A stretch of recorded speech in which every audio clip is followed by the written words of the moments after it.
So I was reviewing a client win today. Okay, a guy, I'm not going to say his name, posted in our community that he closed his first deal for $920,000 in assets within his first month. Right, great result. Okay, everyone celebrates the outcome. Okay, but I'm not interested in the outcome. I'm interested in replicating the result because that's my job for 1,000 other advisors. Right.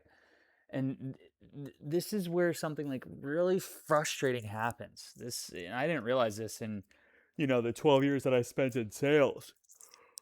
Uh, when you start asking people why someone succeeded, the answers are almost always completely useless. Like, like, so the student posted the win. I reached out to the coach, right? Okay, because I'm a coach. I reached out to the coach, the client's coach, right? Because he's my colleague. I said, "Hey, dude, phenomenal job with your client. What were the inputs that led to that outcome?" You know what the fucking response I got was? He's just a guy who gets it. He understands what success requires. He takes full responsibility and ownership, and he works his butt off. And I'm sitting there and I'm like, what does that even mean? Like, that's not replicatable. Like, that doesn't help me replicate anything. If my job is to now go help, 100 other people get the same result, I can't just tell them, hey, go get it, take responsibility, work hard. Because 100 people will interpret that in 100 completely different ways. Right? Like, I look at it as your instructions are not clear enough if you tell 100 people the same thing and they all get a different result. You're clearly talking about outcome-based language, not input-based language, right? Or your input-based language, right? Like, take responsibility, that's an input. It's too vague. It needs to be more defined, right?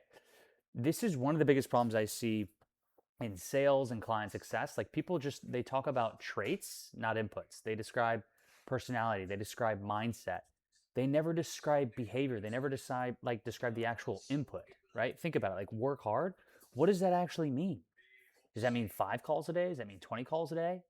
Does that mean listening to call recordings for an hour? Does that mean role playing objections, studying scripts, running, you know, role plays? Like, nobody actually says, right?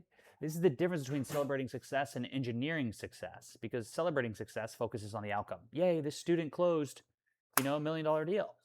Engineering success focuses on the inputs. How many calls did he take? How did he structure the first call? How much time did he spend reviewing recordings? What questions did he ask that made prospects feel understood? Those are the things you can actually replicate. And if you can replicate the inputs, you can eventually replicate the outcomes. But most people never break success down this way because it's just easier to say he gets it, right? Which is so funny because you see all these interviews where like people are like, hey, excuse me, sir, what made you successful? And like, work hard. It's like, fucking hell, dude. Just blow my brains out right now. Just do it now. Like, this is ridiculous. And it's just, the world is just a parrot of itself. Because then another millionaire gets interviewed. What did you work hard? What did you do? Work hard. What did you do? It's like, oh, Jesus Christ. Like, I'm about to throw up, you know? So, because like, if you're responsible for building systems and training people and scaling performance, those answers are absolutely useless. You need to know, what does the day look like? What does the call look like? What does preparation look like? What does improvement look like? Success leaves patterns, but you can't see the patterns if you're only looking at the results. So when I look at someone like this student succeeding, I don't celebrate the outcome. I want to start asking questions like a scientist, like, what are the inputs? And I specifically asked this coach that, and he's like, took responsibility, he got it. And I'm like, dude, no, like, and this is rampant in sales and client success. Like, people are just not doing their job. Like, they just do, like, what are the systems that produce this? Because once you find those, you can start turning individual success into predictable success. And that's the difference between luck and building something that actually scales. Because most people, they just tell stories about success. Very few people actually engineer it, reverse engineer it to where it can be repeated.